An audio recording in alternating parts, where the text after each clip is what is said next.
What's up, y'all? It's your boy Nico here, and this is Nico Rambles.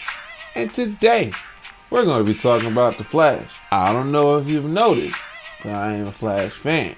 It's my buddy over there, and my nice little shrine, I guess, lack of a better word. Hold on. Let me get a little comfortable in this Flash episode. I don't know if that cut was good enough, but we're going to take it. So I just got done watching a new episode of The Flash. Yet, I don't know, man. Like I'm feeling a little mixed about it. I'm glad this is kind of a arc that's not necessarily a speedster thing. It's not like we're just trying to make Barry go faster. It's a little bit about controlling his speed in a sense. I can deal with that. I mean, there's a lot of unanswered questions. Of course, me overthinking things. Spoilers if you haven't seen like up to this point. If you don't want to get spoiled on anything, I mean, I don't go in depth that much, but yet I just kind of want you to know, and I'm about to say some things that you probably should have known if you've seen the season. Unanswered questions like, how did Barry get to the doggone apartment? The guy lost his job. Well, he had to leave his job, and then all of a sudden, I don't know if he's been saving up for this money to get this place, and he saved up pretty quick, and it's a really nice place. But I guess it's not really a big deal for the show. You don't need to know. But me, I'm thinking like crazy, like why not? At the end of season 3, we see that Flash goes to the future and sees Iris get killed. Now they're just trying to stop that from happening, and their big idea on stopping that is to stop the little things that happen to lead up to that point. I kind of get it, but yet it's like too practical. I feel like we're gonna just realize that none of these little things matter because there's certain things that you just can't change. You're gonna change the people that played in it, but I still kind of feel like you're just gonna have the same results. I think they really need to focus on Savitar.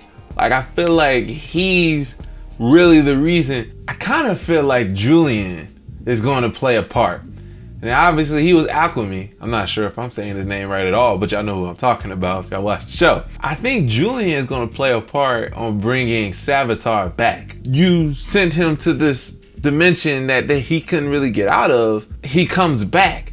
I think that's what we need to focus on. Well, obviously I know it's a season. They kind of have to build through it because they just did it in the first episode. They wouldn't have a full season. It's not one of those shows that have me think.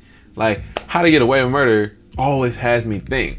Now, maybe because of the concept of the show is the reason why, but I have high hopes for The Flash. I mean, come on. I'm a fan. I know how I want The Flash to be. I want him to be a go-getter. Like, I want to be on there with Batman and Superman, and he is. But the way that CW is kind of making The Flash is like, he's very repetitive. And it's kind of like, we get it. You're fast, you're trying to get faster, but you're never fast enough.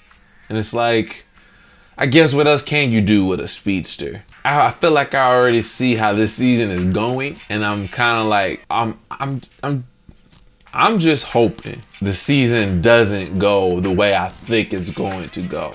Just like them knowing the future. It's like, I know what's about to happen. What y'all gonna do to change it? I'm not really looking forward to this season, in a sense. The end of season 3 kept me there, and I know DC loves their alternate times, alternate universes, so it gets real confusing after a while.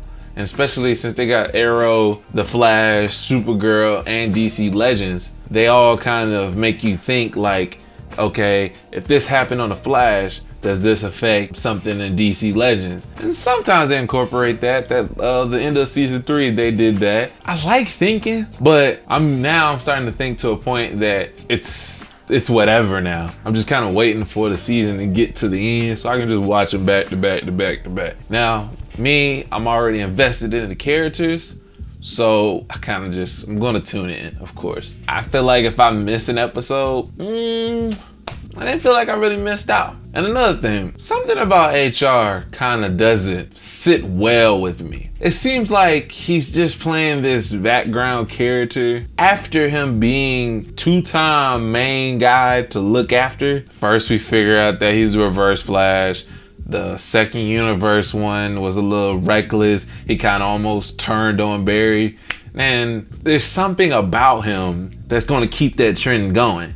Now, towards the end of the episode that just aired, we see this girl kind of like look at something of hers and you see his face. So either he's like, she may be just looking for him or she might be just hunting him down. I like that because now we get to figure out what's HR's deal. And I kind of wanted to know that. Like, what is his purpose? He's not just there to fill in a hairy spot. Like, he's there for a specific reason. He didn't get there on his own. Somebody helped him. It sounds like everything he's been saying sounds a lot fishy. Feeling like Cisco and just feel like, oh man, everybody sounds suspicious. Speaking of Cisco got on my nerves at the end of season 3. Boy, I can't be the only one that felt like Cisco was just getting really annoying. I get it, Cisco. Your brother died. That is a tragic thing. But yet, you can't keep fighting Barry for it. Like, you keep pushing him down. And then with Kayla, he just wanted to force her to say that she had these powers. Why you just didn't give her time to? Like, just gonna just push her out there? You act like when you had your stuff, you told everybody. No, you kept it to yourself for a couple good episodes. And then you finally went out and said it. Boy, Cisco getting on my nerves. And a side note, kind of carrying on with the Cisco train. How come, please somebody answer me this, when the Flash first figures out that everything has changed, and then he, runs over to Felicity and starts talking to her, and she says that probably would have happened in your timeline. It probably just happened earlier because it's a different timeline. You can't blame that on yourself because you never know. Not a direct quote, but she said something like that. But every time she talked to Cisco, she never mentioned that. I think there's 3 times when they was talking to each other, and she has never said that at all. Just every time he brung up the fact that Barry changed the timeline and caused his brother to die, she got quiet. I don't know. We're trying to be kind of more realistic in the sense of, in a touchy topic like that, you feel like saying that wouldn't have mattered. But yet, in a TV show, it wasn't like a crazy thought. It was a legit answer. Why she didn't say it at all? I don't understand it, but I guess it kept the storyline going. And then finally Cisco gets over it, I guess, in some kind of way. To sum it all up, I guess this season we're just gonna see what can they change to stop Iris from dying. We also want to know why the future Barry said not to trust him. So there's a couple questions that needs to be answered throughout this season. I'm not sure about the future Barry saying that trust no one, even him. They're probably gonna make that like a season 5 thing. I mean, they may incorporate the season 4, it'd be nice. So far, we're just trying to figure out how can they change the timeline to stop Iris from dying. I honestly feel like they're not going to be able to. It's probably going to be a close call in a sense. Or I feel like two things. I just thought about this. Either they're going to push it back, like it's supposed to happen in 4 months. I feel like it may not happen in 4 months. Like nothing adds up. Like it's gonna be like, wait, I don't get it. Like it should have been around this time. So they're gonna like push it back, and it might be like next year. Not that far, but like it's just not gonna be the same time they thought it was gonna be. Or we're just gonna figure out that you can't save her. That's gonna suck. She can't die. She can't die, can she? Oh man. Telling you, after How to Get Away with Murder, if you watch that show, you will understand my pain. I think anybody can get knocked off. We may see a movie where Superman actually dies, and there's a Justice League with no Superman. Other than that, let me know what you think. What kind of expectations do you have for this season? What is your conspiracy theories, or what do you think, may happen throughout the season? Let me know in the comments below.